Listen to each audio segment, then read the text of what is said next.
নমস্কার বন্ধুরা, তো আজকে আমি রান্না করছি চিংড়ি মাছ দিয়ে গাঠি কচুর তরকারি। তার জন্য আমি এখানে কচু সিদ্ধ করে নিয়েছি হালকা, এখানে আলু সিদ্ধ করে নিয়েছি, আর এখানে নিয়ে নিচ্ছি চিংড়ি মাছ। চিংড়ি মাছের মধ্যে এক পিস আছে রুই মাছ, আমার ছেলে চিংড়ি মাছ খায় না, তার জন্য অ্যালার্জি। আর এখানে আমি নুন দিয়ে দিয়েছি, এখানে দিয়ে দিচ্ছি হলুদ, দিয়ে আমি মাছটা মাখিয়ে নেব। কড়াতে আমি তেল দিয়ে দিয়েছি, ওখানে তেল আমার জ্বলছে, ধাউ ধাউ করে জ্বলছে। মাছটা ভেজে তুলে নেব, বেশি ভাজবো না। আপনারা তো জানেন চিংড়ি মাছ বেশি ভাজতে হয় না, হালকা ভাজবো। মাছটা ভেজে নিয়ে আমি আসছি,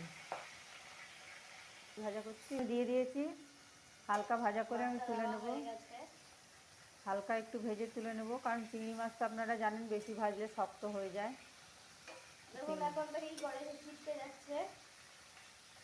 কোথায় চিপকা যাচ্ছে? নুন হলুদটা চিপকে যাচ্ছে, মাছটা থরি না চিপকে যাচ্ছে। তাও তো চিপকাচ্ছে। তো আমার চিংড়ি মাছগুলো ভাজা হয়ে গেছে, তুলে নিচ্ছি আমি, কারণ চিংড়ি মাছ বেশি ভাজলে শক্ত হয়ে যায়, একটু নরম নরম লাগবে আমার, সফট সফট। জলটা জাস্ট একটু টানিয়ে নিলাম। আমার মেয়ে, আমার নাতনিরা চিংড়ি মাছ খেতে ভীষণ ভালোবাসে, কিন্তু আমার ছেলে আবার ততই অপছন্দ। তো রুই মাছটা আমি একটু ভেজে নেব কড়া করে। তো রুই মাছটাও ভাজা হয়ে গেছে, আমি তুলে নিচ্ছি।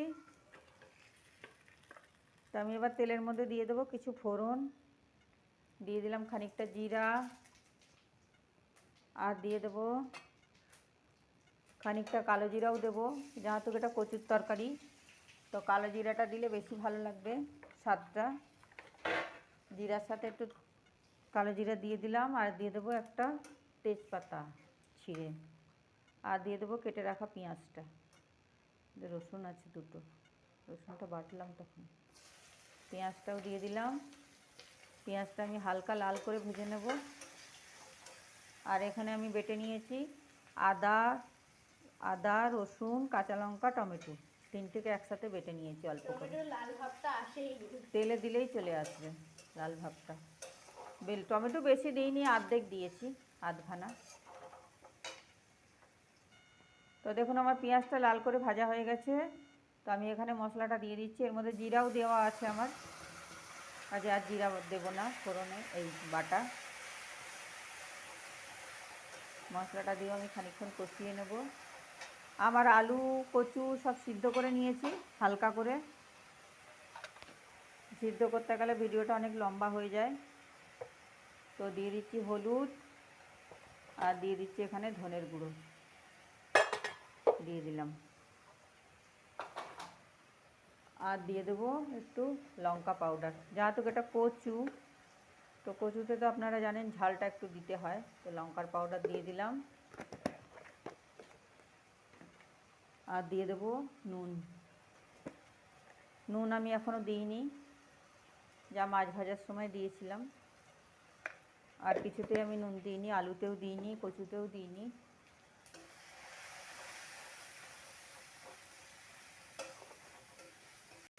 তো বন্ধুরা দেখুন আমার মশলা থেকে তেল ছেড়ে দিয়েছে, আমি দিয়ে দিচ্ছি সিদ্ধ করা আলুটা।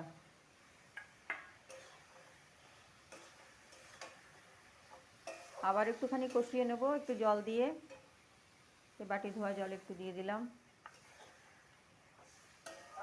আমার ভিডিওটা যে যেখান থেকে দেখছেন তাদেরকে অসংখ্য ধন্যবাদ।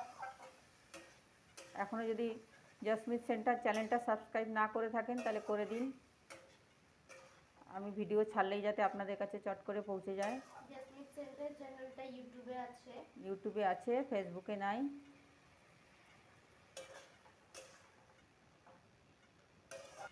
তো আমি দিয়ে দিচ্ছি সিদ্ধ করা কচুটা দিয়ে আমি আবারও কিছুক্ষণ কষিয়ে নেব। তো বন্ধুরা দেখুন আমার মশলা থেকে তেল ছেড়ে দিয়েছে, এবারে দিয়ে দেবো জল। বেশি জল দেবো না, কারণ আমার সবই সিদ্ধ করা আছে। এগুলো আমি প্রেসার কুকারে সিদ্ধ করিনি, সব কড়াতেই সিদ্ধ করে নিয়েছিলাম। প্রেসার কুকারে সিদ্ধ করলে বেশি গলে যায়, এই জন্য আমি প্রেসার কুকারে দিইনি। তো আমি সেই রুই মাছটা দিয়ে দিচ্ছি আগেই, কারণ কি রুই মাছটা দিয়ে আমাকে তুলে নিতে হবে আমার ছেলের জন্য। চিংড়ি মাছের ঝোলের মধ্যে দিলে দেখলে খাবে না, তাই এটা আমি আগে তুলে নেব, তারপরে চিংড়ি মাছটা দেব। তো আমি কচুর তরকারির মধ্যে 2 চামচ দিয়ে দেবো ভিনিগার, কারণ যেহেতু এটা কচু তাই জন্য একটু ভিনিগার দিয়ে দিচ্ছি। নালে আমার মেয়ে বলে নাকি তার গলা ধরে, যতই মানে কচু ভালো করে রান্না করি একটু টক না দিলে নাকি তার গলা চুলকায়, তাই একটু ভিনিগার দিয়ে দিলাম। আপনারাও কচুর তরকারি করলে একটু ভিনিগার দিয়ে দেবেন, ভিনিগার না থাকলে একটু তেঁতুলের পাল্প দিয়ে দেবেন, তাহলে দেখবেন টক মিষ্টি খেতে ভালো লাগবে।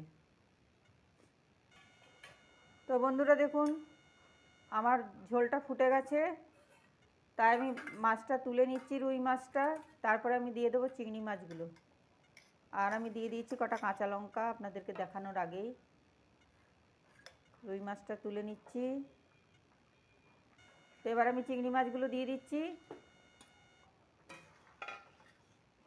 আমার ঘরে চিংড়ি মাছ করলে দেখুন বন্ধুরা কত ঝামেলা করতে হয় আমাকে, এক ভাগে চিংড়ি মাছ এক ভাগে রুই মাছ, এইভাবেই আমাকে রান্না করতে হয়,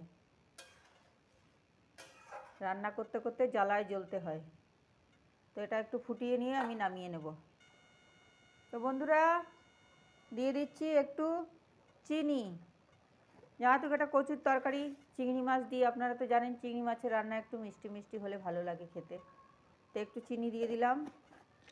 আর দিয়ে দেবো একটু গরম মশলা, বেশি না, ওই যে 1/2 চামচের মতো দিয়ে দিলাম। এবার আমি এটা নামিয়ে নেব। আর একজন গান আরম্ভ করেছে, তো গ্যাস করে দিলাম বন্ধ। তো আমার ছড়া কচু, আমরা তো ছড়া কচু বলি, আপনারা কে কী বলেন কমেন্ট করে জানাবেন। অনেকে গাঠি কচু বলে, আমরা তো ছড়া কচু বলি। তো আমার হয়ে গেল ছড়া কচুর তরকারি চিংড়ি মাছ দিয়ে। তো এবার আমি তুলে নিয়ে আপনাদেরকে দেখাচ্ছি। তো বন্ধুরা দেখুন আমি পুরো কচুর তরকারিটা ঢেলে নিলাম। তো আমার রান্নাটা আপনাদের কেমন লাগলো কমেন্ট করে অবশ্যই জানাবেন। যদি ভালো লেগে থাকে একটা লাইক শেয়ার কমেন্ট করবেন। ফেসবুক থেকে দেখলে পেজটা ফলো করে দেবেন, ইউটিউব থেকে দেখলে চ্যানেলটা সাবস্ক্রাইব করে একটা লাইক করে একটু পাশে থাকবেন। তো আজকের মতো বাই বন্ধুরা।